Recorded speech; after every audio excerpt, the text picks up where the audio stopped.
Ran the benchmark, user benchmark on the 8th Gen i7 8700 kilo processor we have. Now we're going to go ahead and take a look at the results.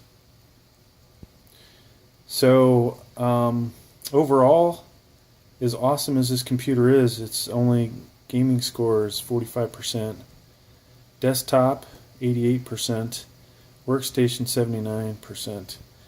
So this is kind of surprising considering this processor is somewhere in the top 10 that's out there.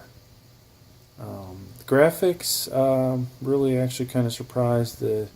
This has a 1050 Ti in it, and surprising that it would score that low.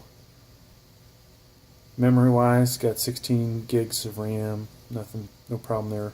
Boot drive, good to see that it got a decent boot drive score. Not the highest, but it's a solid state drive, so it did relatively good. Processor, so with an outstanding single core, this CPU is the cat's whisker, demolishes everyday tasks. So that's good to see that the rather expensive i7 that went into this is done pretty good. So our 8700 i7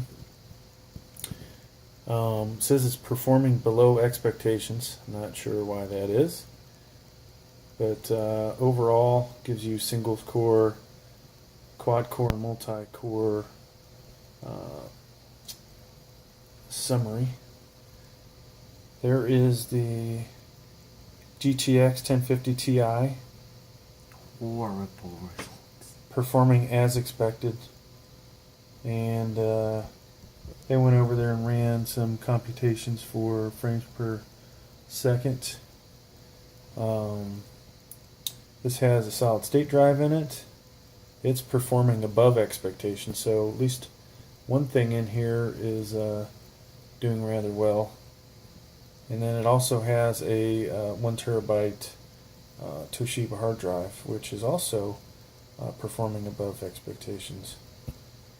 So in general, kind of surprised by the results of this, considering this computer is pretty awesome when we actually play games. So, but that's all I have for this. Thank you.